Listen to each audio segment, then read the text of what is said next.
They say, deep in these mountains behind Fort Shafter, the little people dwell.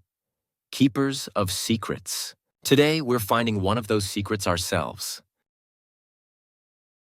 Patrick, look, a ledge. Our secret place, Colleen, for as long as we have it. The descent was careful, but our path back was clear. Some moments are meant to be cherished, even if fleeting. I'm thinking that I can use my motorcycle to ride up a mountain trail to some little spot that no one will know about.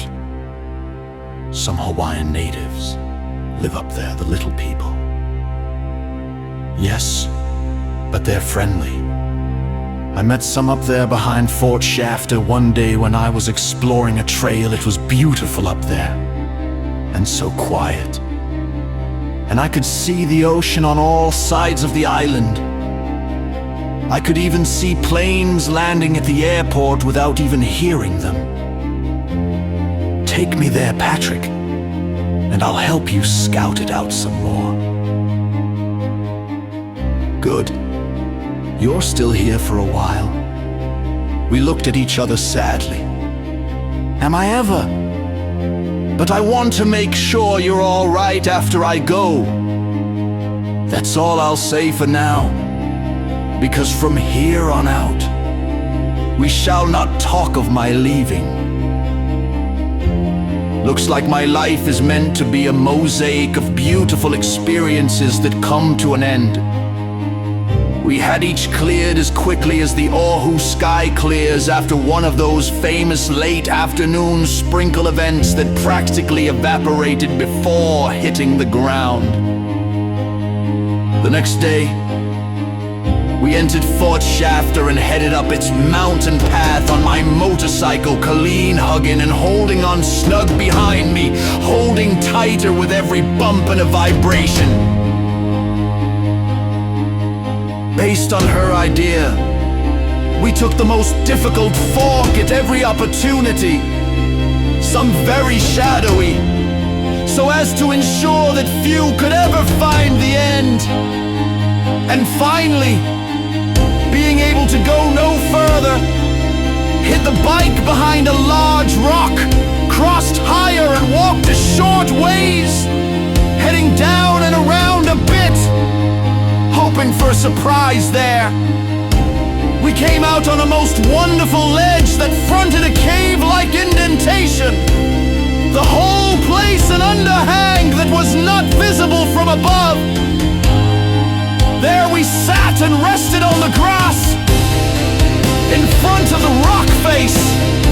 We broke out a wad of her special stuff, and we found ourselves still up there the next morning, laying on our big beach towel. The night had been warm and it hadn't rained. A plus for us. This place already has 3 natural sides, plus most of a roof, she noted, and a sleeping bag will keep you warm, for starters, and this retreat is nearly invisible, and so not easily found by anyone. We may not even find it again if we don't pay attention on the way out. I can see part of the pathway down there. It looks like an ant trail from here. I'll put a tent in the cave indentation to keep the grime and the bugs away, and I'll bring other things up, piece by piece, whenever I come up.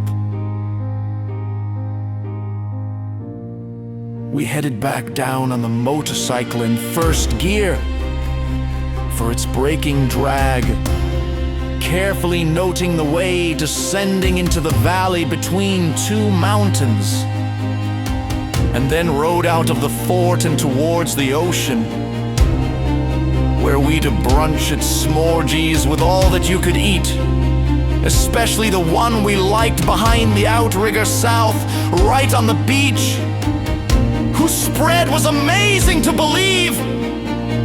But the truth was that the hotel lost money on this, but could make it up elsewhere by drawing the people in to dine. We surfed away the day and fell asleep exhausted that night.